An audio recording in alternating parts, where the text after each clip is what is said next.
Sadhguru, Namaskaram.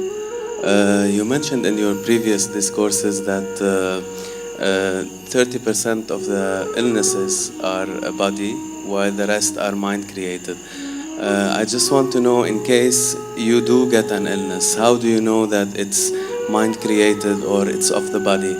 And in case it's psychosomatic in nature, what would be the emotional and the thought pattern that's behind it? How would you find that out and correct it if possible? Thank you. Suppose your right hand gets up and does funny things and smashes you, pokes your eyes, do you have an ailment or no? Yes, isn't it? For sure you have. That's exactly what your mind is doing, isn't it? It gets up, pops around, hurts you, pokes you, makes you cry, makes you suffer. Do you have an ailment or no? If your hand started poking at you, hitting you, beating you up, definitely you are sick, isn't it? Yes.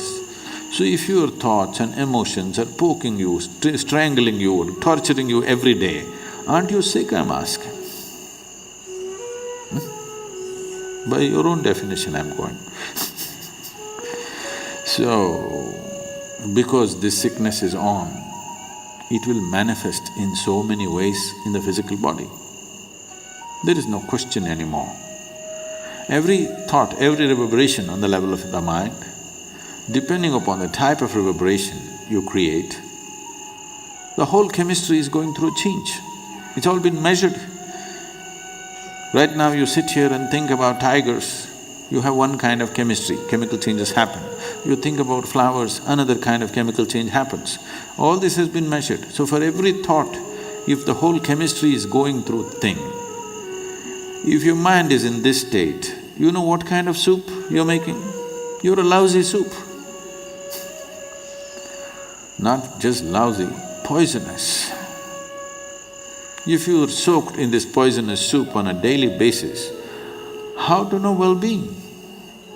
It'll not happen like that. We don't have so much control today in the world as to what we eat, what we drink, what we breathe, all of it is somewhat poisoned. Modern societies have started treating disease, ailment as a natural process, which is a serious mistake. Ancient societies always saw disease as something wrong. That's not how a man should be. A human being should not be in any state of illness, because illness means something fundamentally wrong. But modern societies have started treating this as normal, because there's an industry which thrives on you, very major industry. The second largest industry on the planet is pharmaceuticals. So, if the second largest industry on the planet is pharmaceuticals, they're too much lousy soup, isn't it? Every day you have to add something to this to make it… No. If you're willing, we can make this into a very wonderful soup. The chemistry is in a fantastic state. To be blissful is natural. If you do this, believe me, 70% of the ailments will vanish from the planet. Another 30%, there are many external influences which are not always in control. You cannot control that, only to some extent. So, if you're constantly creating a nasty chemistry within you, how is life within you supposed to understand you're seeking well-being? How? It's just unfair. Life within you thinks, he likes ailments and gives it to you. Yes.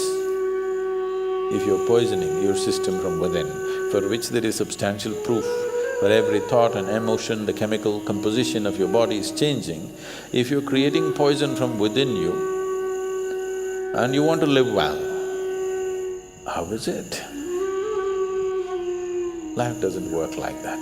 Unless you do right things will not happen to you.